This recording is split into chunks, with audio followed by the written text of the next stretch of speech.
Socks. Hi, everybody. Welcome to the Budget and Finance biweekly meeting.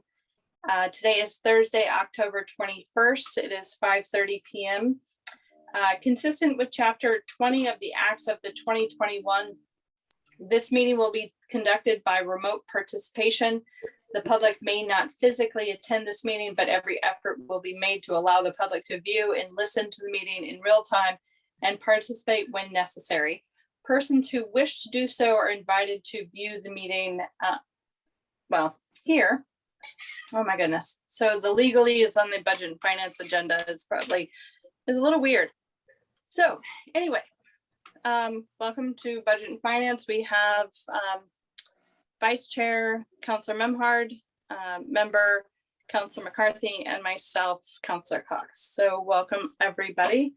I left my printed agenda at home, so I'm pulling it up real quick so we can get things done in order.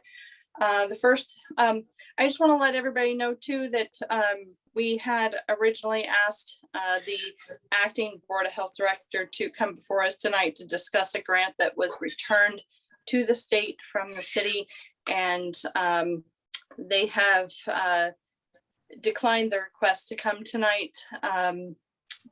Based on some scheduling problems. So I'm not exactly sure why the chair of the Board of Health needed to be here to help participate in that, but apparently they declined to come to discuss it tonight based on that. So my cat really wants to be part of this meeting, so I'm sorry if you hear meowing in the background. First item on, or a cat on the screen. First item on the agenda is the police chief requesting funds for moving the community impact unit, and that was continued from our last meeting. So, Chief. Good evening, everybody. Thank you, Madam Chairwoman. I also have here tonight Lieutenant Jeremiah Nicastro, who oversees the Community Impact Unit and will be responsible for implementing the move into the Middle Street address and location. So this packet that you have before you comes from him. It's generated by him and his staff based on estimations on the type of equipment. You'll see it's mostly office equipment, some furnishings, and some upgrades that are required for us to move into that space. I've said it before, I don't know if I'll say it again for this board tonight, that the Middle Street location will be the new home of our Community Impact Unit for a number of reasons. More space, it provides more office space for private conversations, particularly with having our navigator, Tito Rodriguez, on there, and our mental health clinician to be able to interact with their clients in that space. But also, as we move toward police renovations, there will be a time period where we need to be able to move most of our operations from the current police station on Main Street to the Middle Street address, which we believe we'd be able to do. So we're just starting to make preparations for that as well. What's our capacity to rent over there? Is it just a small, I haven't been over there. Is it small office? Are these substantial improvements to the building and the structure? No, so the only thing that we're requesting in this packet here is funding for office equipment and furniture, basic stuff, desks, chairs. I think it's some computers and printers. I think there might be a few upgraded toilets because of space. At one time on Middle Street, it was used for daycare, and there are tiny little toilets in there for some reason. That probably wouldn't be useful for my officers. Other than that, so the space on Middle Street is a much larger space than where they're at now at the Browns Mall. And it has additional office space and bathrooms, and actually has a large room in the back that we plan on utilizing for training and community events and that sort of thing, meetings. Okay. It's $45,000 worth of improvements. That the appropriation, the SA, which was not in the packet, it was emailed to us this afternoon around 1:30 in case anybody was missing that in their packet. So check your email for that. Have you moved over there yet, or from Browns Mall? We have not, in fact, no, I'll hand this ball off to Lieutenant Nicastro now, because I think he'll be able to speak in more detail. He's spent more time over than I have. Okay, and my apologies if this had a pre-conversation on this one. I just getting back into the rhythm of this, so. We, Melissa, for your information, we did have their background packet at a previous meeting, and then it was continued till you had returned here. Okay, thank you, much appreciated. Lieutenant? Yes, thank you, Chief. So the building needs to be completely painted. As the chief said, it was a daycare before. It was used as art space before. So it needs to be completely repainted. We're going from a 300 square foot office with 6 people and a dog to a 3,000 square foot office. And the ductwork in the building needs to be completely painted, cleaned out. There's furniture that needs to be purchased, some computer docking stations, 1 laptop, several pieces of furniture, and chairs, desks, things like that. And once again, like the chief said, what we're doing is we're also preparing for the police department to be able to temporarily move into that building while the construction's being done. So the upgrades are not being done necessarily to the building. It's more or less furnishings for our impact office. Okay, there's a lot of discussion of upgrades to that location for your impending move, but I don't recall anything before us for a capital improvement for the police building. So is that coming soon? So it is. We're back. The building committee, which was formed, is meeting for the first time next week, and we're kind of in a stalemate in terms of moving forward with the design project, because we need to get the building committee had to be formed, sworn in. There's been a few little setbacks on that, but we're in place. We're going to vote next week whether or not to, on one item, whether or not to adopt the CMR method, construction method, and send that to City Council for approval. Once that's approved and sent to the state gives it its okay, then we'll meet. And I think at that point, sometime in November, we expect that our design team will have cost estimates, and we'll have a packet for City Council, and certainly for this committee to take a look at. Okay, so you're just thinking positively and proactively. And what's the term of the lease for the Middle Street location? It's actually, and who are we renting it from?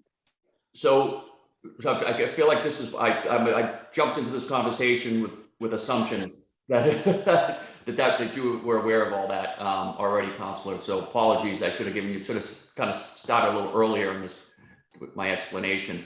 So we were approached by the YMCA, who were moving out of that, their tenants were moving out of that space, and they were aware that the Browns Mall is as great of a space and location as it's been. The community impact, as Lieutenant Castro just said, has been growing. And now we have a home, in the summer, our SROs work out of there. We have a community impact officer who's full-time assigned there, along with Lieutenant Castro and Tito. And now we also have a clinician that's assigned to us full-time that works out of there. So they are, never mind all the other gifts, toys, games, all that stuff, they've expanded. So the YMCA reached out to us and said they had the space and they were willing to rent it to us for the same terms that we had at the Browns Mall. So no increase in cost. I think top of my head, I believe we signed a 3-year lease agreement with them for the same amount of money. So it was sort of a win-win. The priority here wasn't, hey, we need a space, for potential renovations to the police station. It was, we got this space, we looked at it, this is perfect for CIU. Oh, and by the way, if the renovation project goes forward, this will be a perfect space for that as well, as part of an overall, a much larger plan, but it would play that part. So that's the priority is CIU being in here. Secondary is the move, if that happens. So I'm going to divert real quick to CFO John Dunn. John, correct me if I'm wrong, But it was my understanding when we leased property in the past that we put something through the council that required the administration to come before us to notify us of a long-term lease. So I don't, because I'm not prepared to talk about lease requirements within the city, because I thought we were talking about community impact improvements. But this conversation has led to a different direction. And I don't believe a lease notification came before the city council or a request to negotiate a lease. Do you recall what those terms were? And I know there was a dollar amount and a time frame set on that, but like, do you recall what that was? No, to be truthful, Counselor, I don't. You know, so again, kind of the thought here is that we're going from one place to another for the same pricing. And you know, it Well, should. the other place wasn't in before us either. So, I mean, that's another issue, but. All right, so that's another issue. So Yeah. I think, you know, at this point, you know, we acquired some space that is necessary for the police department, particularly in light of, you know, what's going to be happening down there when we do the construction on the department. And, you know, we're probably going to be in this space for a bit of time. You know, it's going to take probably 3 years, Chief, you know, to get everything done down at the police station and the courthouse. So we do need that space. We do need something to operate out of. There's a little bit of extra work that's going to have to be done down there in terms of, you know, having, you know, compatibility of communications coming in. That will be funded out of the Comcast fund. And, you know, we're going to do the best we can to make sure that, you know, everything is fairly seamless. But yes, to your point, maybe. Uh-oh, John's in and out again. Yep. So to the other counselors on, I think this was both before your time that we had requested this. And now that I'm thinking about it, I'm not sure. I think it may have been vetoed by the mayor's office and had to come back before the council. So I'm on the fence on even if it even passed, but I do believe that there was, if it didn't pass, it was on the understanding that there would be better communication. So, you know, I also, did the tenant in Browns Mall let us out of a lease without any repercussions?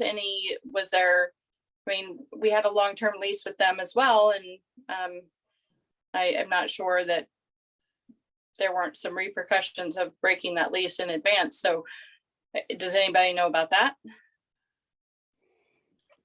So there were no repercussions because I believe we're looking at the potential of continuing to utilize that space, not for the police department, but perhaps for other department.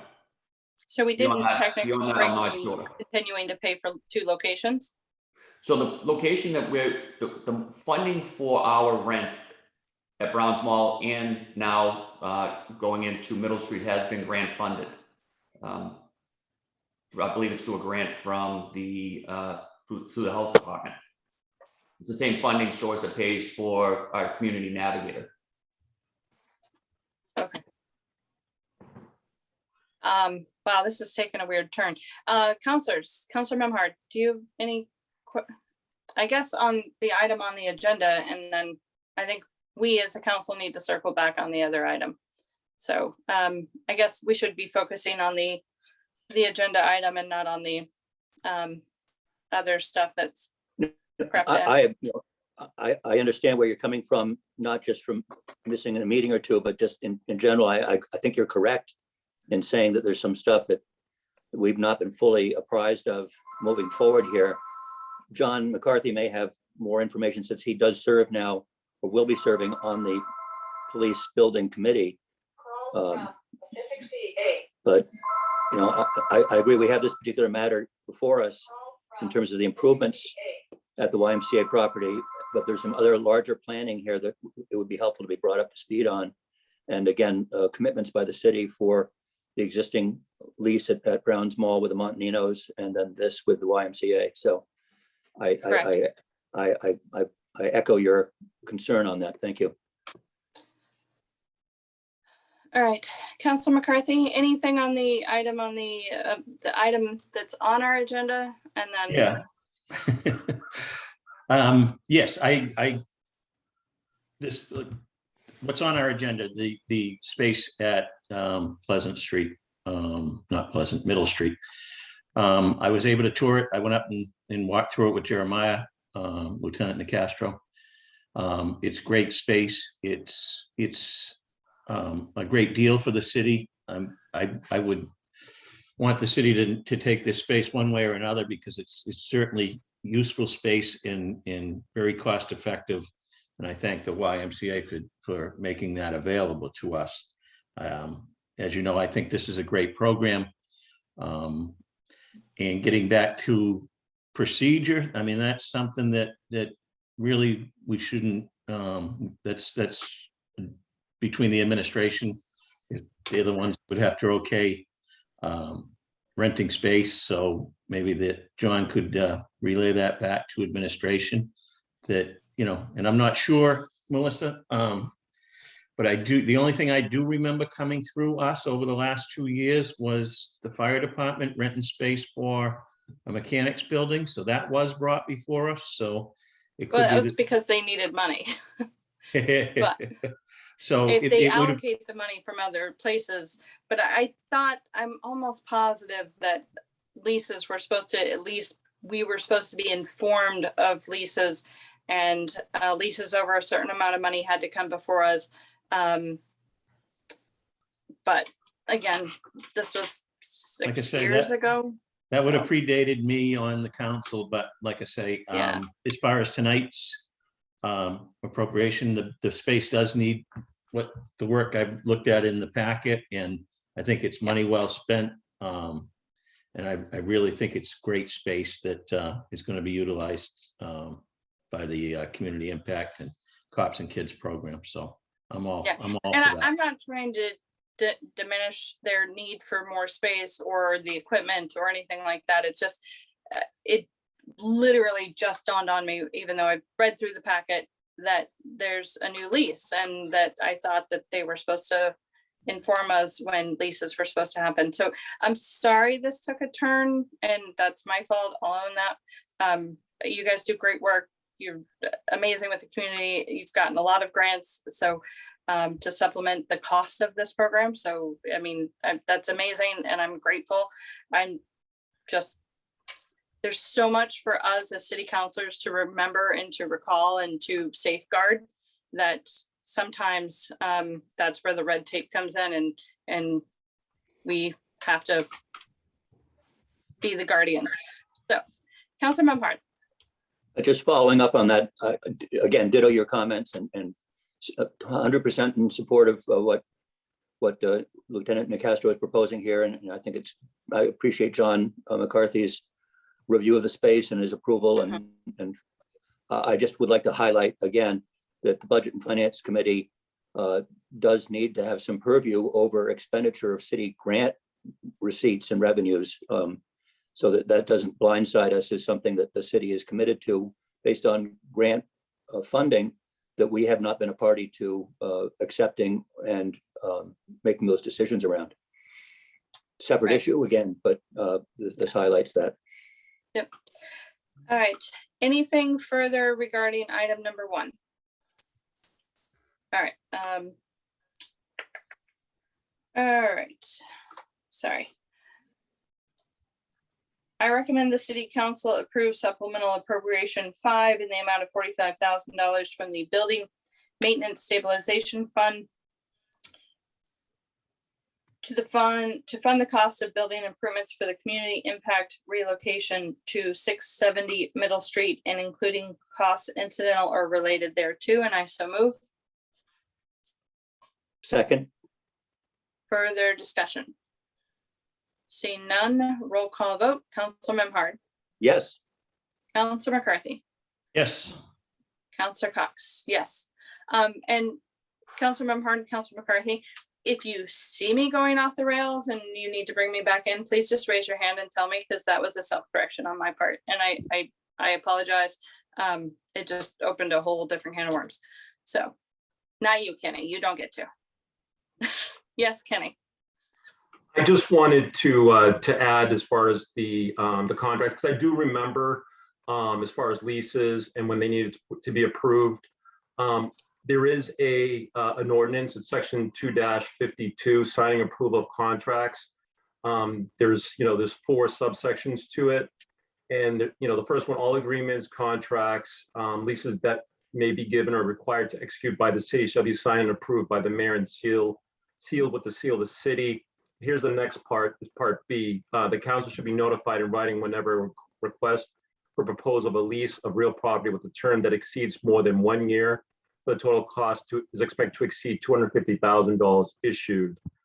I have a copy of the lease. It looks like the lease is $8,400 a year.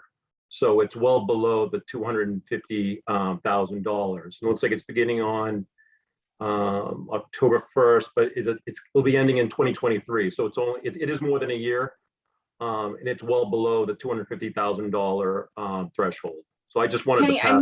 missed the part where you said, is it 1 year or the money? Or 1 year and the money? Let me go back. Or I'm sorry, the years and the money. It says it's or exceeds more than 1 year or the cost to, so I guess, mean that it's over, greater than 1 year. So I guess it would need to go, but it is less than $250,000. So I brought it up. Okay. I do remember this because at times I am a little confused myself, because it doesn't happen that often, but I did pull it up and I just wanted to share that with the committee. I kind of figured that's why you went off screen, and I appreciate that. And I also appreciate you telling me that I'm not crazy. Not in so many words, but like, okay, my memory's not that bad. Yep. All right, thank you, Kenny. Yep. And the city auditor saves the day, so I appreciate that. And I was remiss in introducing city staff that is with us tonight. City Auditor Kenny Costa, Clerk of Committees Sherry Carvallis, and CFO John Dunn, Chief Conley, Lieutenant Nicastro. Bob, I can't remember your title. Assistant Chief. Sorry, I had my microphone off. That's correct. Assistant Chief. All right, so I'm losing it a little bit, but sorry, guys. Okay, so no further questions. Your item passed 3 in favor, 0 opposed. So thank you, appreciate it. Go do something better with your day. Thank Good you, night. Counselor. We appreciate it. Once we have that place up and running, we're gonna be planning on having an open house and hope to have you all there. All right, let me know if you need any pictures for the walls. Perfect. Bye, guys. Thank you. You guys. Good night.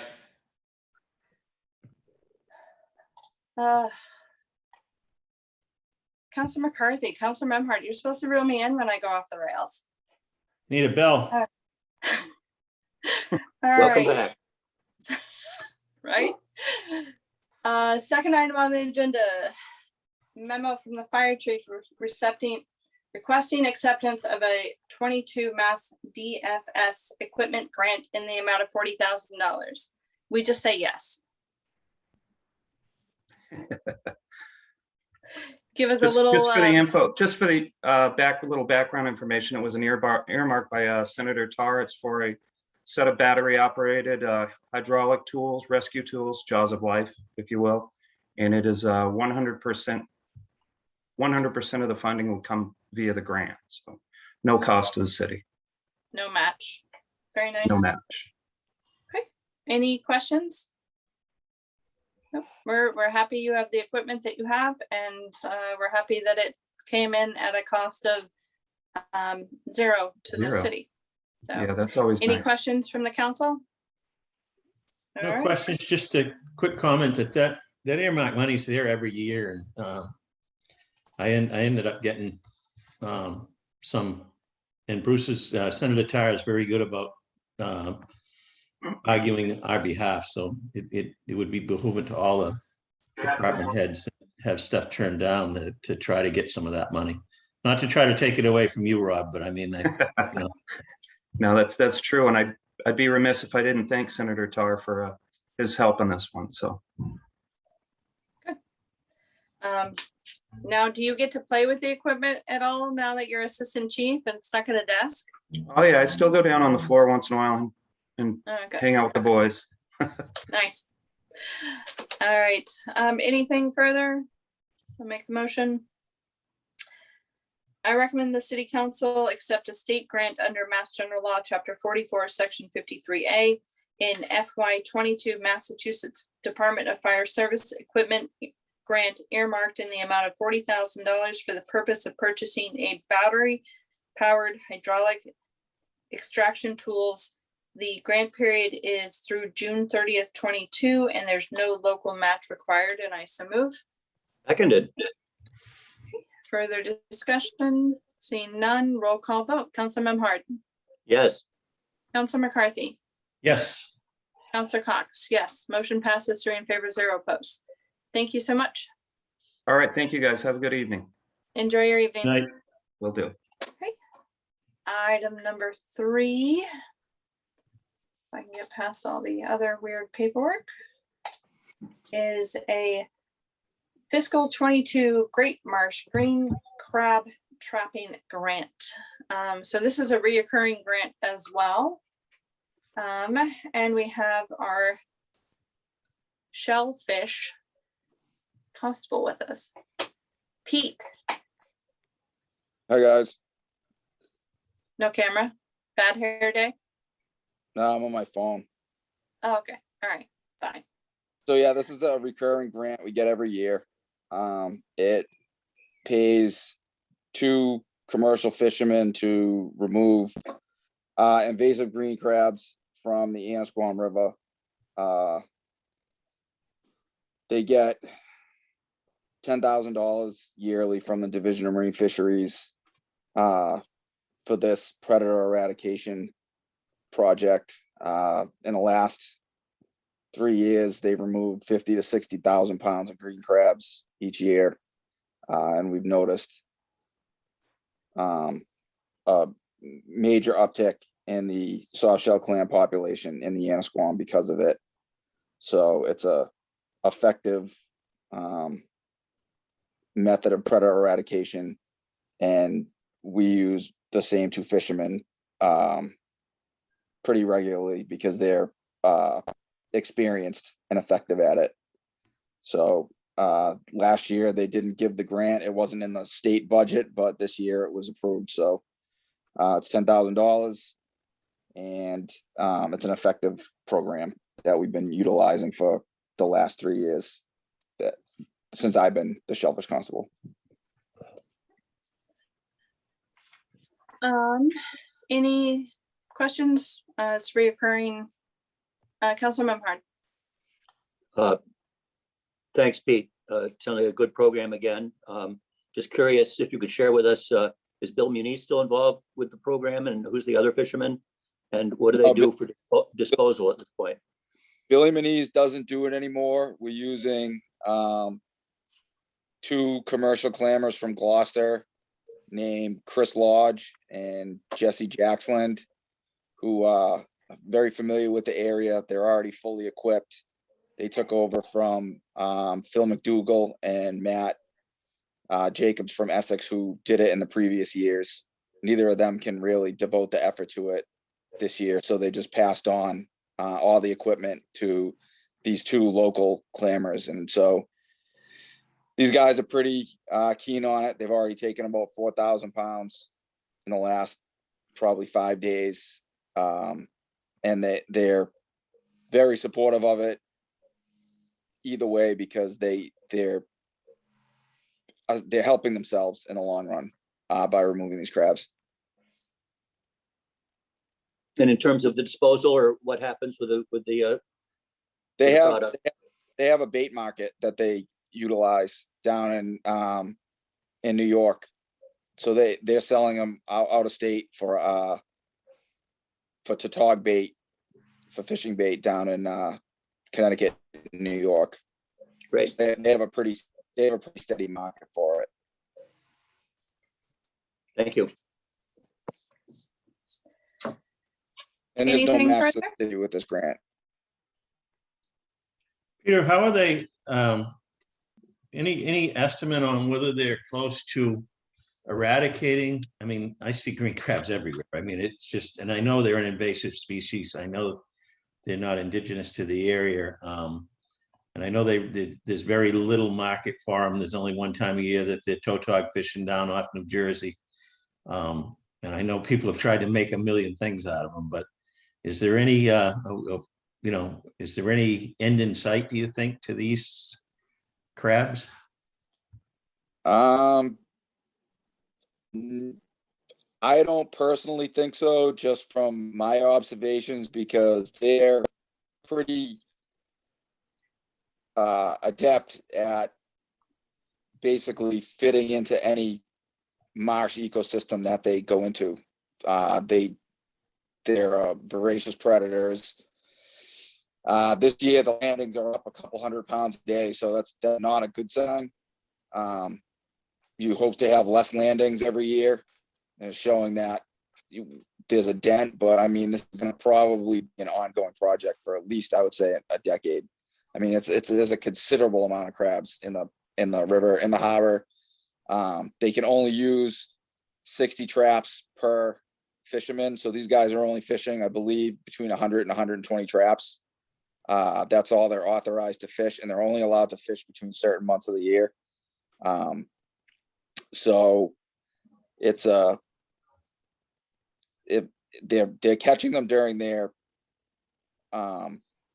high season, but if there was, a change in regulations that would permit them to catch them during the breeding season in the springtime, I think it would have it would double the impact that we have on it. But right now, I think this is going to be probably just an ongoing process. Okay, I just wonder why we would even protect them at all. That's all. I mean, I know they're an invasive species, and I know I they. think the main reason is not to protect them, but it's so that we don't have a ton of people who jump into trying to make $1 million green crabbing and then realize that it's labor intensive and it's just not profitable. It's something that the guys that are doing it do it because they're invested in the clam industry, and it's a little side money. But I think that the limits on the traps and the season is to more cut down on the amount of gear that would be in the estuaries, like the Annisquam River, where it would be peppered with ghost gear if there was a whole, like, a concerted effort to completely remove them. I think it's difficult to develop a massive fishery for them because there is no demand for them. Thanks, Pete. Anything further? Okay. I recommend the city council accept a state grant under Mass General Law, Chapter 44, Section 53A, and FY22 Great Marsh Green Crab Trapping Grant Program in the amount of $10,000 for the purpose of providing a program to legally collect, remove, and dispose of European green crabs from coastal, marine, and estuary waters within its jurisdiction. The grant period is through June 30th, 22, with no local match required. And I so move. Seconded. Further discussion? Seeing none, roll call vote. Council Memhard, Yes. Council McCarthy, Yes. Councilor Cox, yes. Motion passes 3 in favor, 0 opposed. Thank you, Pete. Have a good night. Thank you, councilors. Take care. Have a good night. Bye-bye. All right. What other fun things are on our agenda? Review of debt service by the CFO. I am so happy that you guys waited for me to come home to do this. Like, You asked I for can't it. tell you how excited I am. So So you guys both got your packets from CFO done? Cool, awesome. All right. I'm gonna hand it over to you, John. all right, so I'm going to ask one thing before we start. Kenny may have to bow out a bit early tonight. So Kenny, do you have anything you need to present at this point in front of me?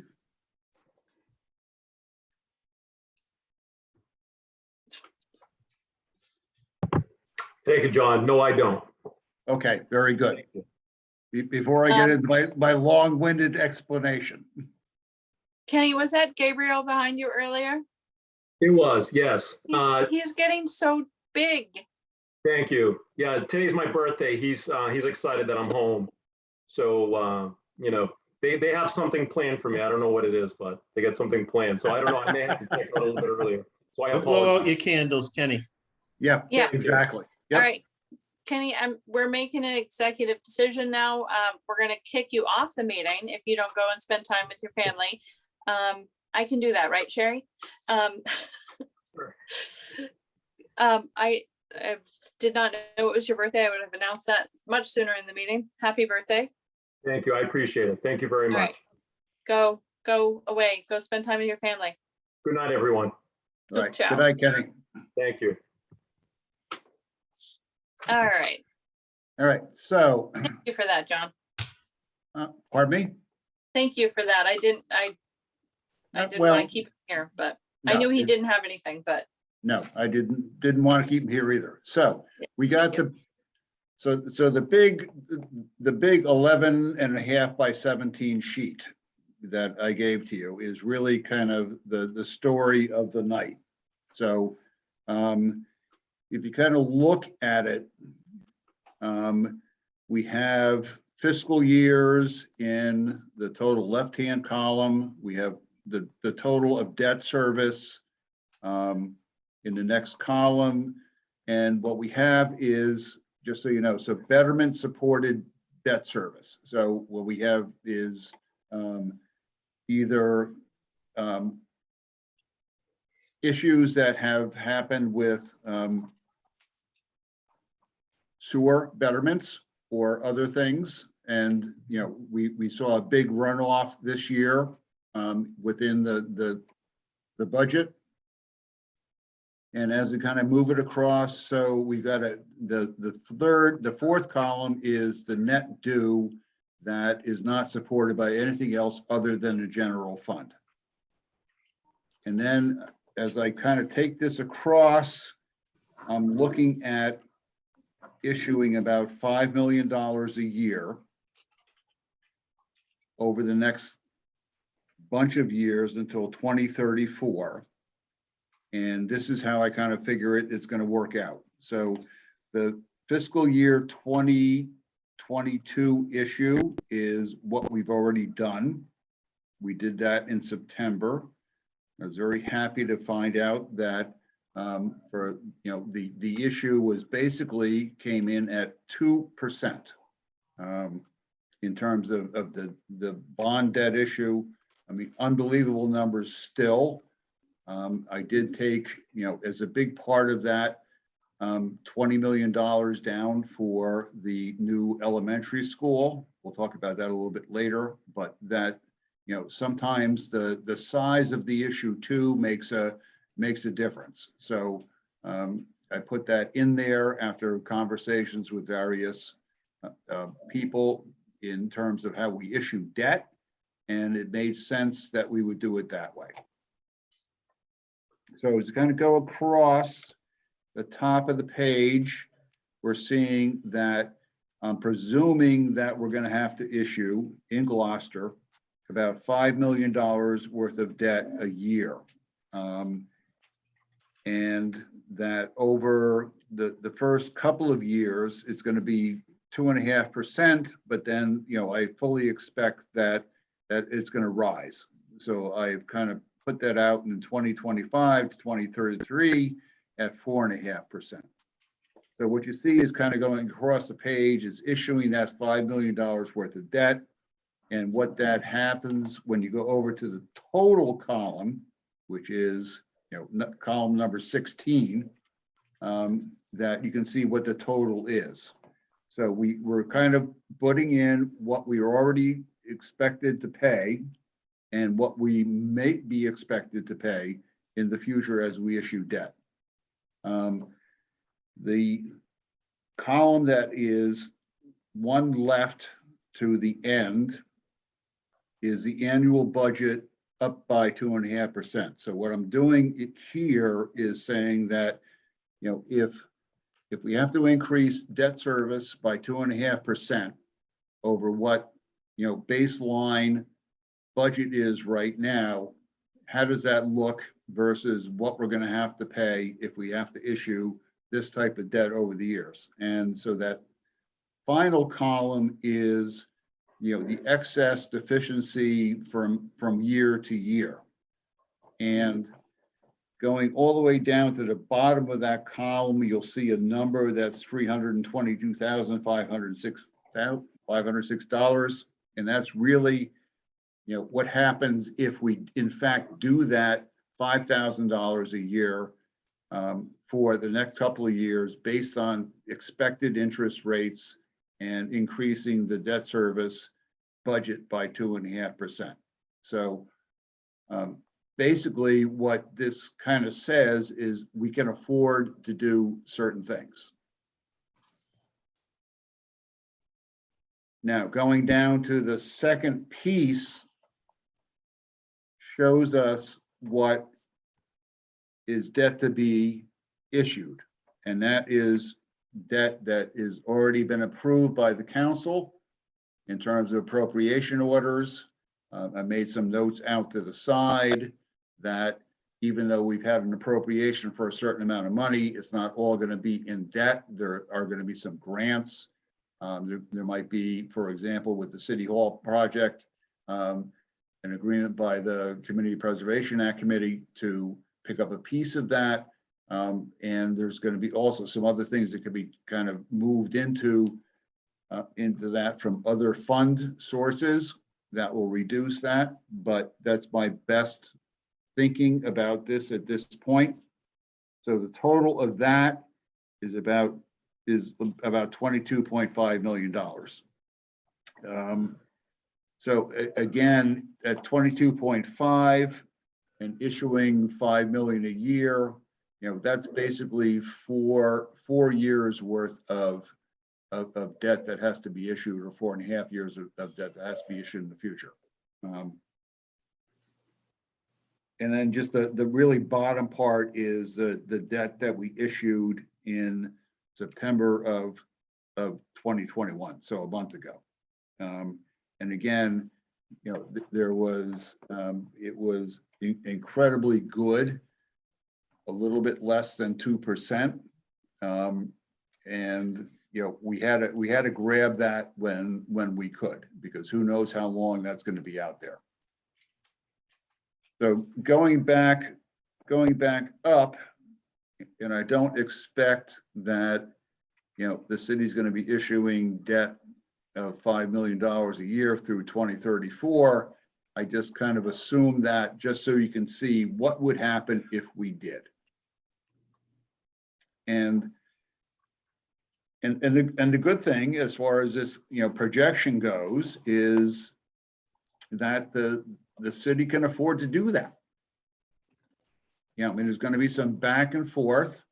There's going to be some years where it's a little bit over, some years where it's a little bit less.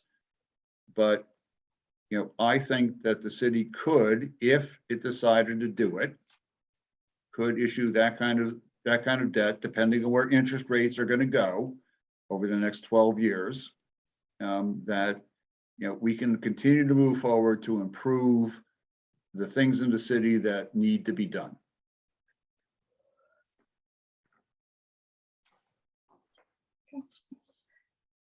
This is extremely detailed, and but it's a lot of work went into this, so I appreciate your time. Councilor McCarthy, did you have any questions?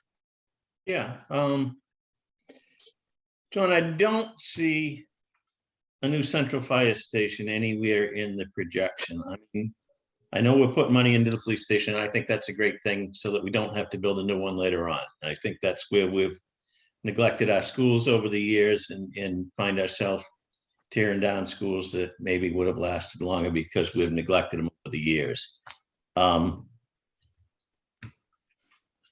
That's a building that's going to need to be replaced. I mean, is there any talk with our capital advisory board or, any 5-year plan, 10-year plan for that provision.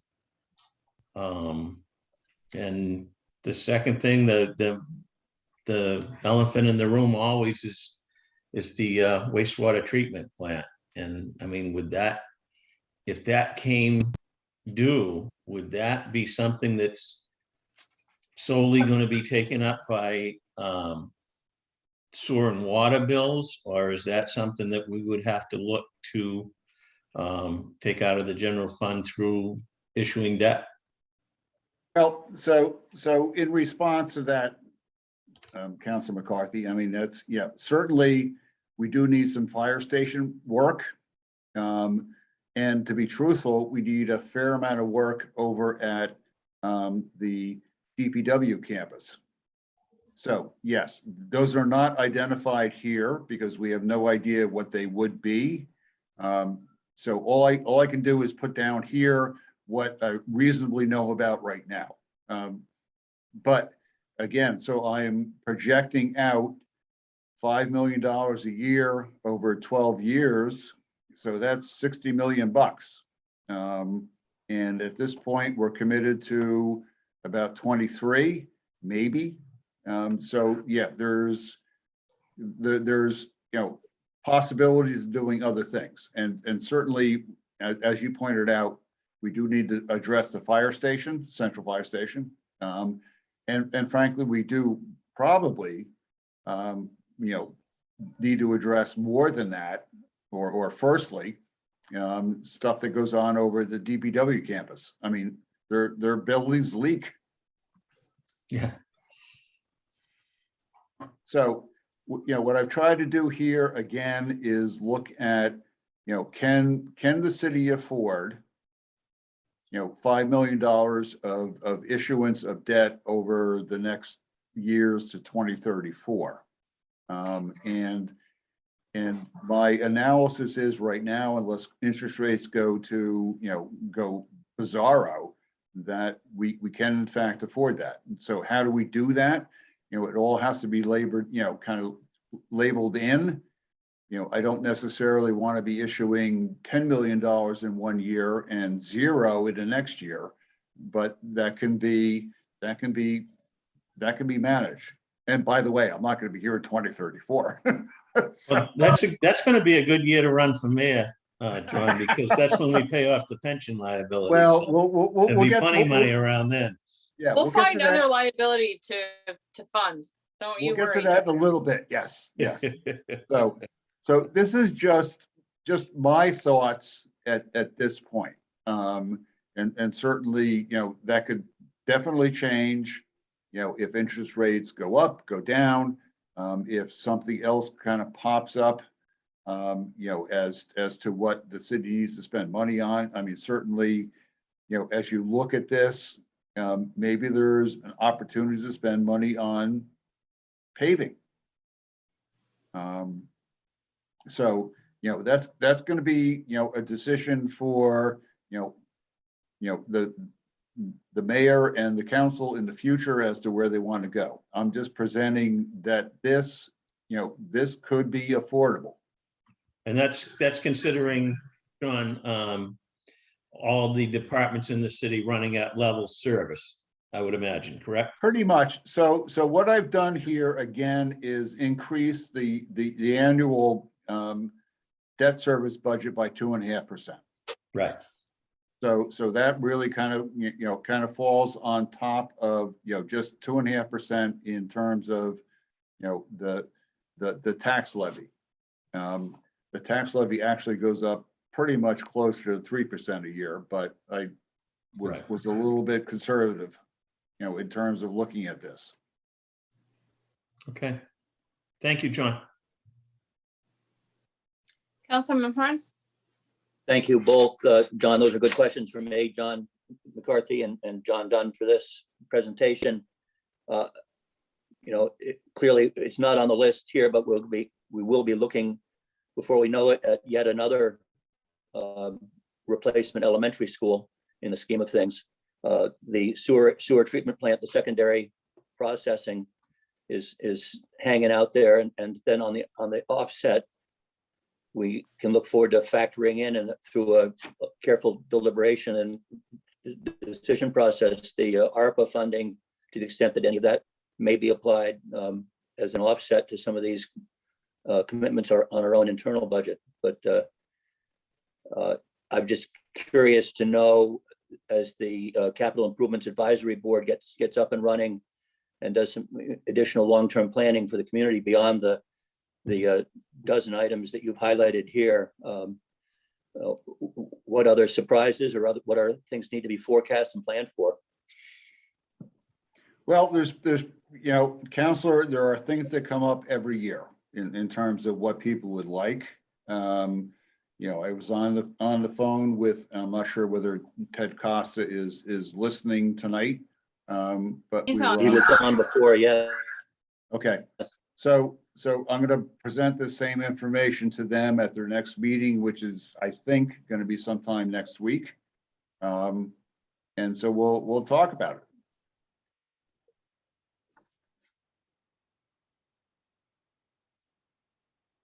Sounds good.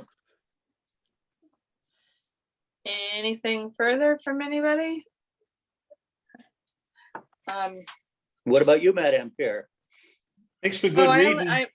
only go off script when I'm, talking about leases and craziness. Anyway, so I do agree with Council McCarthy. The firehouse is in desperate need of transition, but I have to say, I don't know that it's as desperate as the DPW yard. I got a lot of complaints over the last year regarding leaking roofs and rigging things to where the water will funnel away from the computers, protecting them.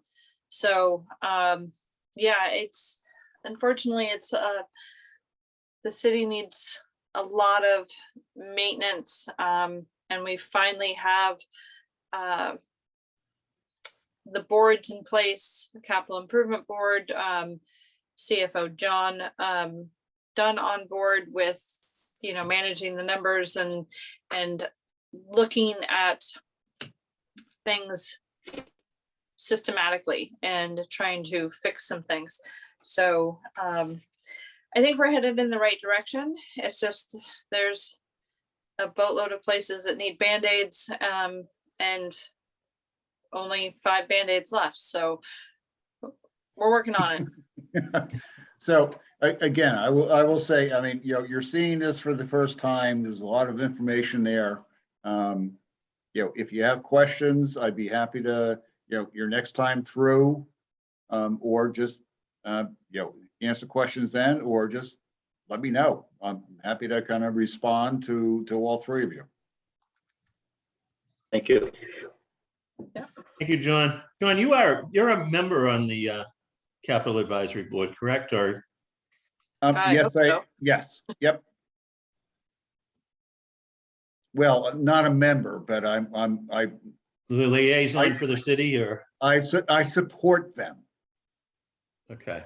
Like I say, I know Melissa just brought up DPW, and I had brought up fire, and I'd really like to see that board get kicked up back to snuff and start coming up with a 5-year, 10-year, 15 and 20-year plan.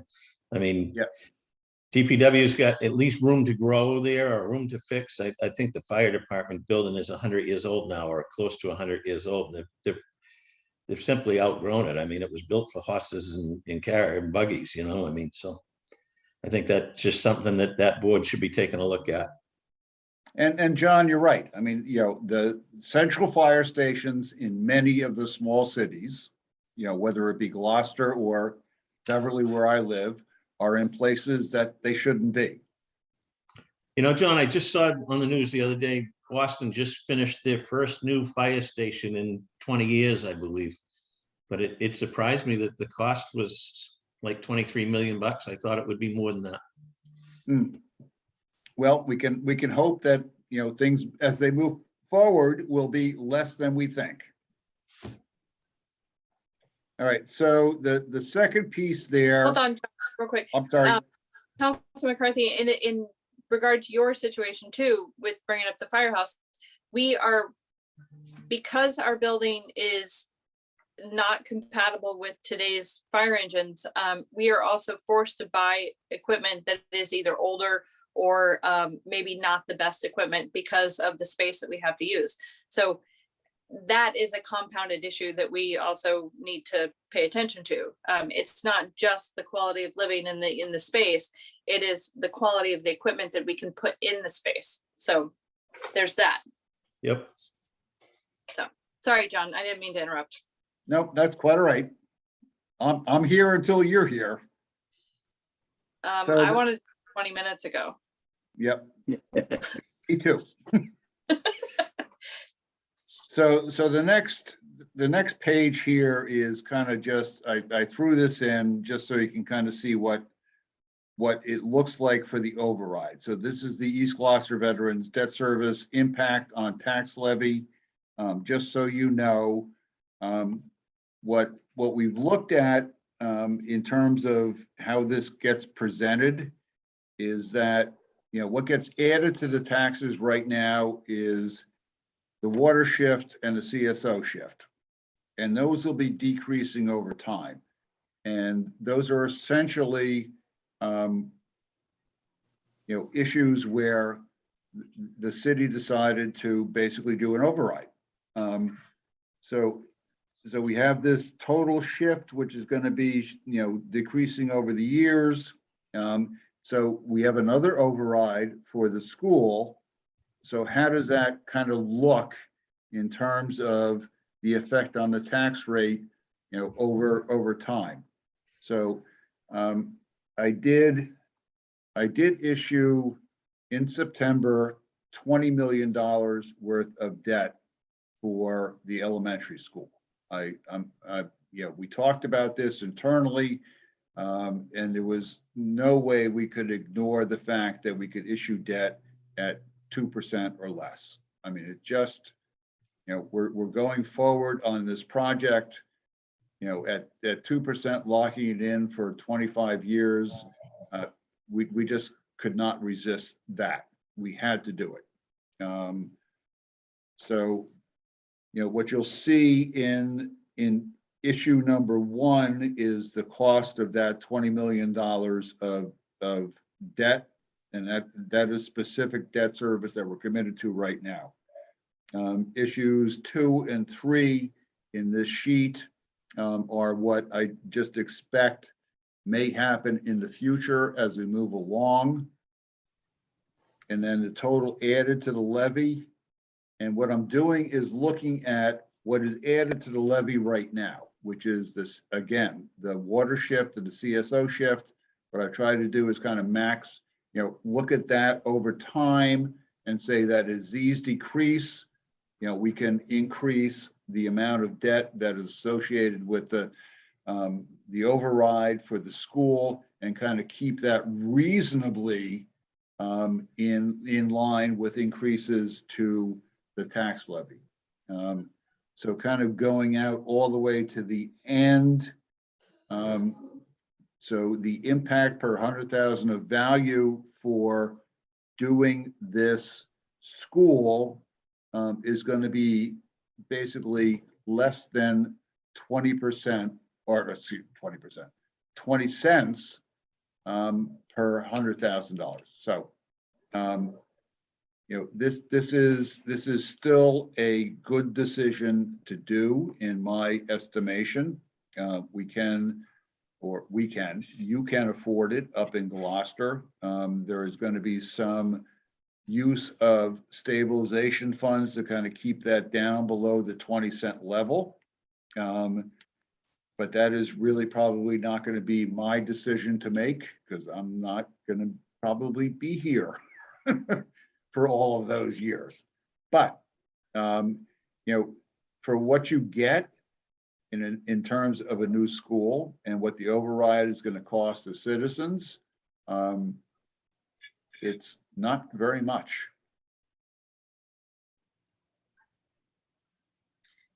John, do you remember when we first were talking about the override and the cost per 1,000? I believe that it was stated that it would be $10 per 100,000. Am I remembering that wrong? No, it was gonna be 15. And again, what happens is that we've moved on 2 base years. So Okay. debt service has gone down a bit. Now it's got to go up a bit. So, you know, as you looked at it in terms of how it kind of ran off, that's the difference.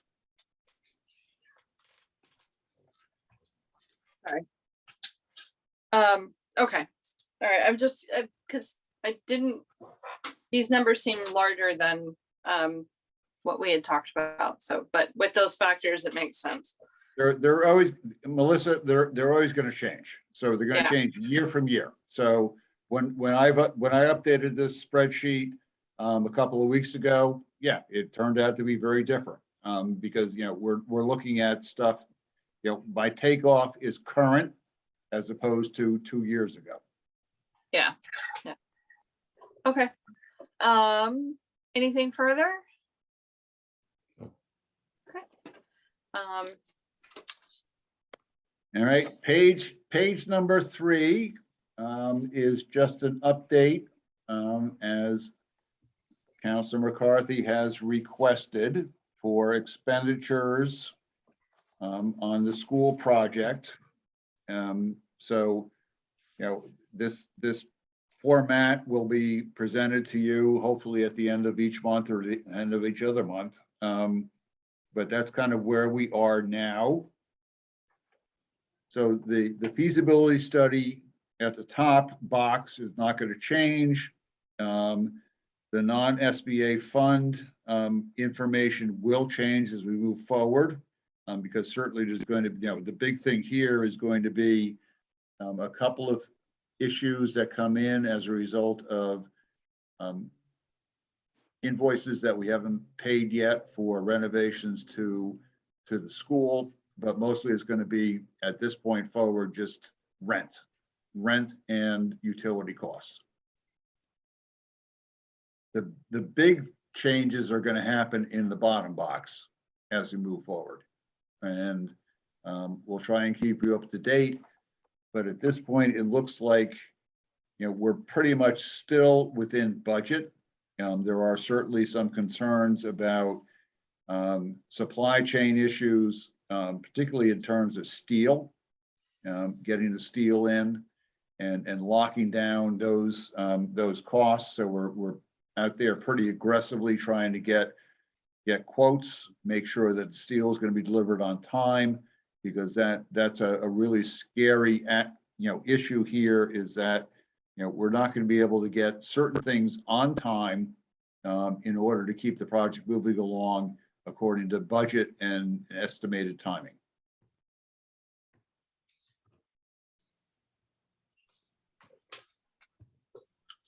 Questions? All right. Okay. So the final thing is, and you may have asked why in previous presentations of stuff I've stopped at 2034. Well, because in 2034, the world changes for Gloucester. So this is our funding schedule for our pension assessment. And if you go to the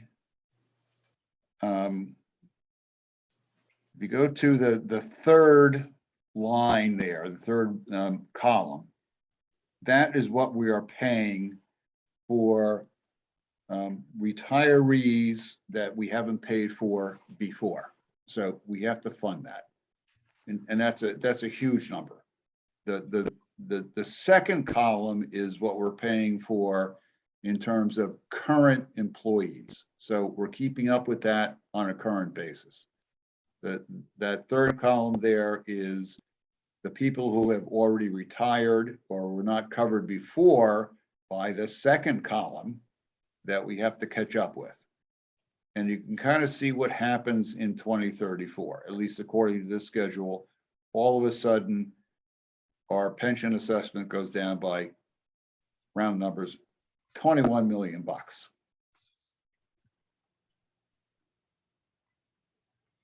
So the question is, what happens in 2034?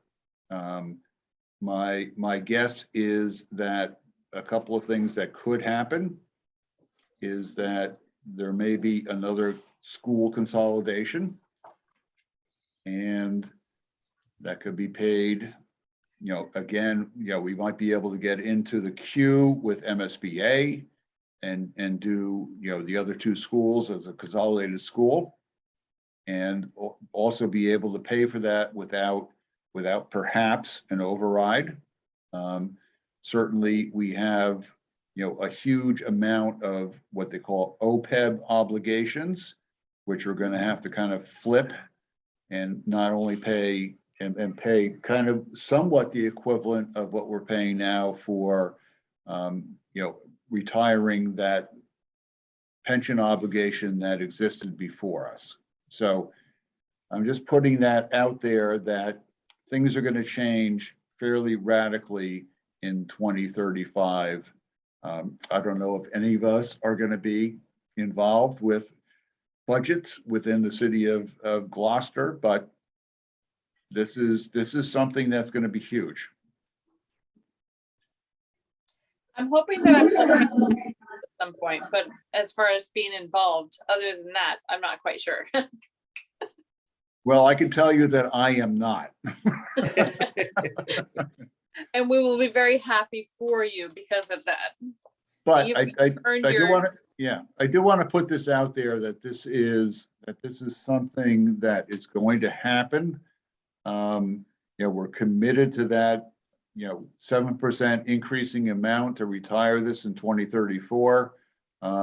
We're then going to have to deal with the OPEB liability in 2035 and beyond. But there may be an opportunity to, do the consolidation of the other two elementary schools at that point. It looks like, as I talked a little bit today with some other people, that, that would be an opportunity for us to go back to MSBA, for yet another school project. And it's going to be far enough in the future that they may very well say, okay, we're going to do it. John, I Yeah, know, it can be paid off early. Pardon me? It can be paid off earlier than 34, Oh, correct? Yeah, Yeah. sure. So- But I don't know how, unless, Yeah, right. unless manna falls from heaven. So, clearly you can't use ARPA funds to do that. Yeah, on the OPEB liability, I know we put I don't even know how to say it, but just a small amount towards that every year. And that, has there been any, I know 2 years ago, me and you were at MMA together and you went to a conference just to keep track of if there was going to be any requirements mandating that we put more money into that. Has anything ever come up on that, or are they still just allowing, small amounts for cities and towns to be put towards that every year? Yeah, so they're just allowing small amounts at this point. So we have $1 million against $200+ million liability. I don't think the state is going to come up with any requirement in terms of statute until basically everybody gets over the pension liability. They can't put that on us. It just can't work. So I think they're gonna look at this and say that, once we get to maybe 20, everybody has to retire their pension liability by 2040. So there may be some legislation that happens in 2035, 36, 37 that says, oh, by the way, you now have to start working on the OPEB issue.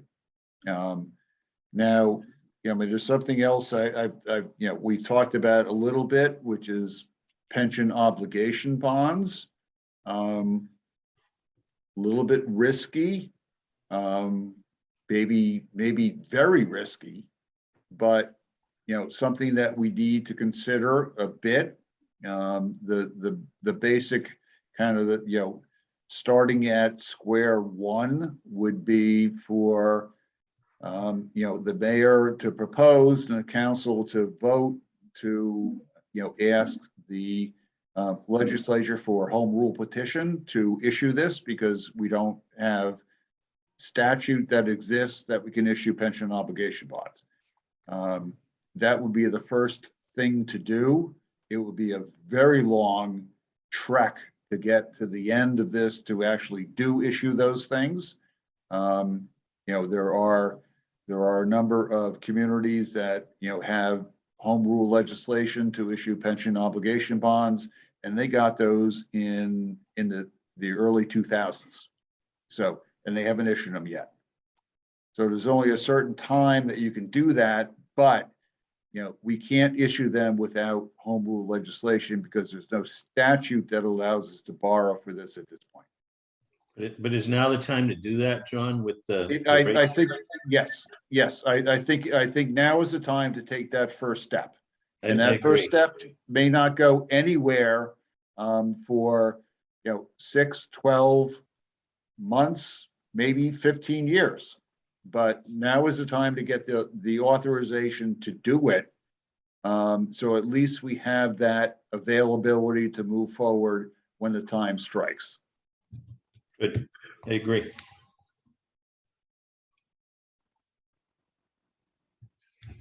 Anything further from anybody on anything that John presented tonight? All right. All right, moving on.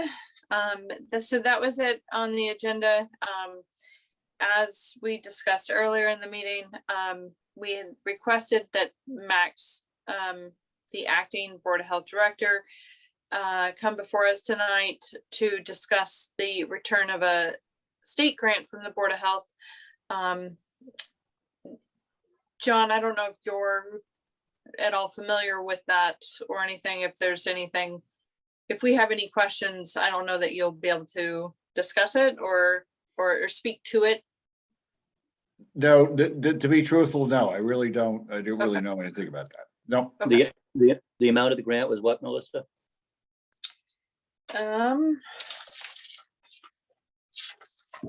It was 223,561.82. So it was a Massachusetts Department of Health excellent grant program for shared services. It was a regional grant. There was no local map requirement, and the region is Gloucester, Rockport, Manchester, Essex, Danvers, Beverly, and Ipswich. And it provided for a mental health navigator, full-time position with the public health. And so basically, from what I understand, and this again happened while I was gone, so that's why I was trying to address it quickly, is that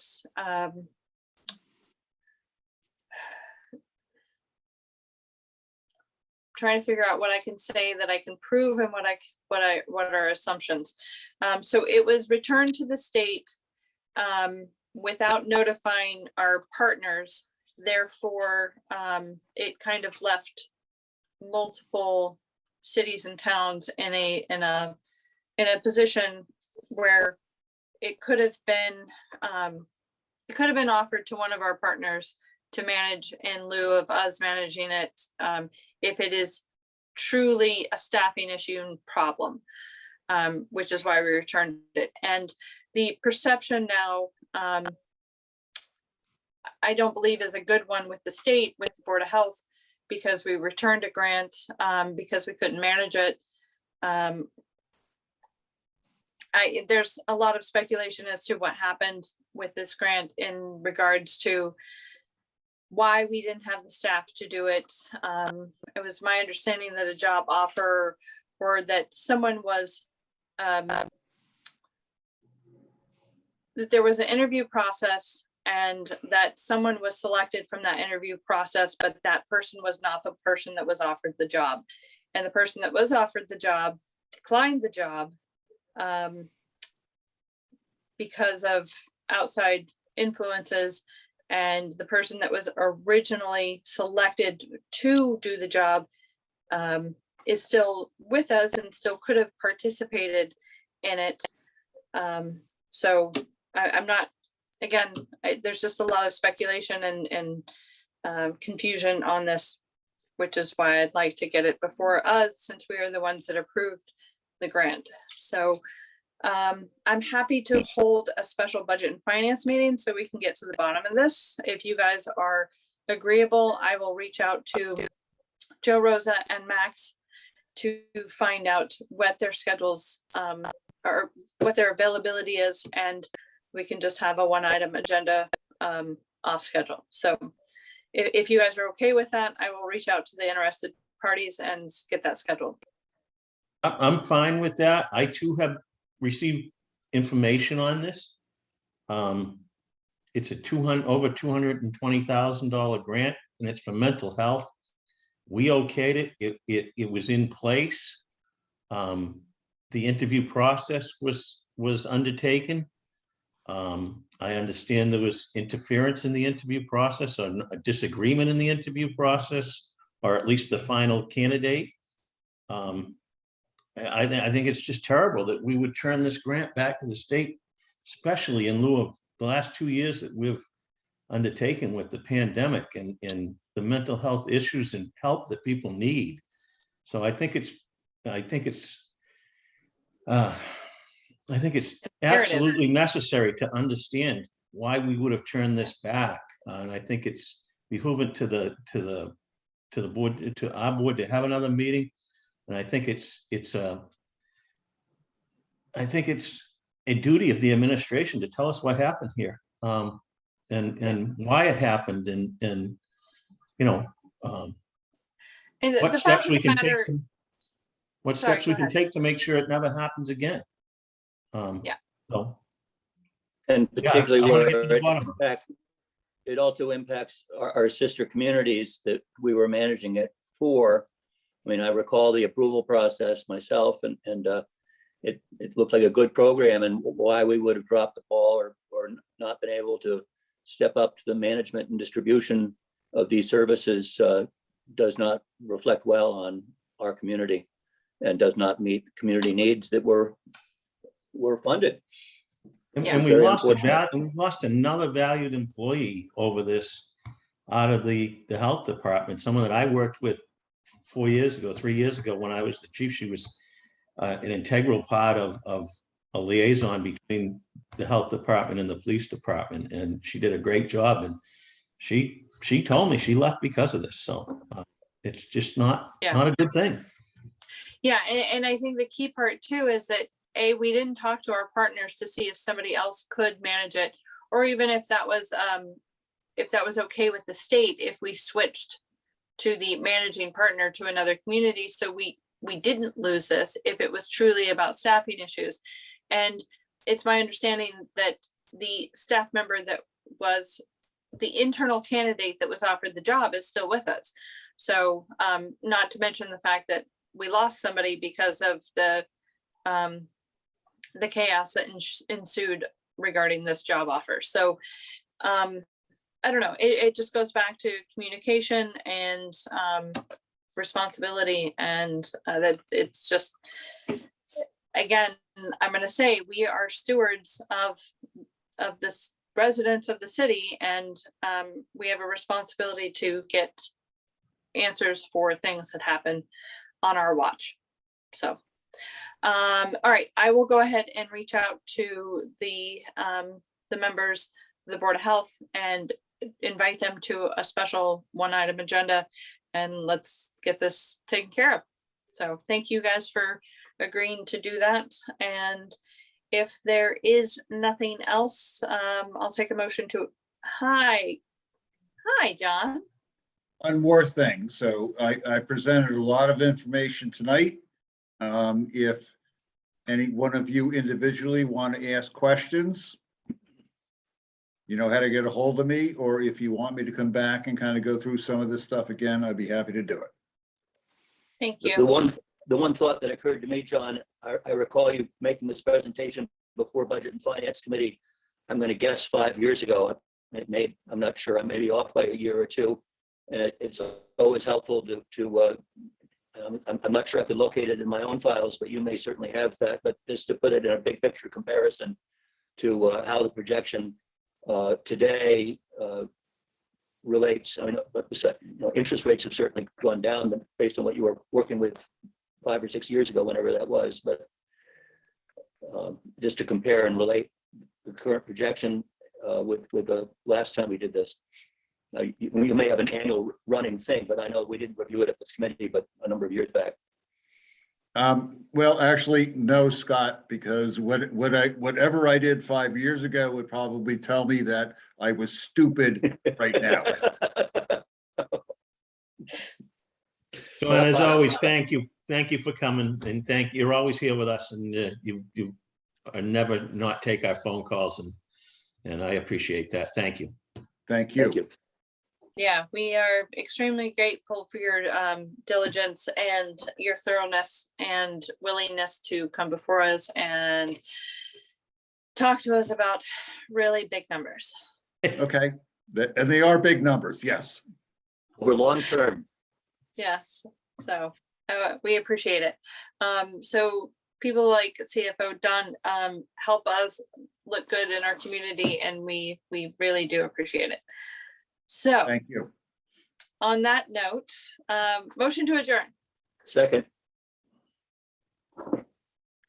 You're supposed to say so moved. All right, so moved. Second, roll call vote. Counselor Memhard, yes. Counselor McCarthy, So moved, yes. Counselor Cox, yes. I have to say this was one of our longest meetings we've had in a while. So Sherry, thank you for sticking with us. John, as always, thank you. We appreciate your time. And I will see you guys soon via email with a proposed date. Thank you. Yep. Okay. Melissa, Very we had good. substantive conversation and discussion, so it's very valuable, and welcome back. Thank you. Thank you. All right. Happy Good night. birthday, Sherry. Oh, happy Sherry, happy birthday, birthday. Sherry. The 2 weeks as well. So Do you know, It's a- Kenny's, do you know, is Kenny's birthday today? Right. no, mine I was didn't know last that week, until you so, said it. Yeah, Thank you. So yes, thank you. When's yours, John? In the past. Stop counting. Couple, All right. couple of weeks ago. All right. Roll call vote passes 3 in favor, 0 opposed. All right. Good night, all. Good night, Right. everybody.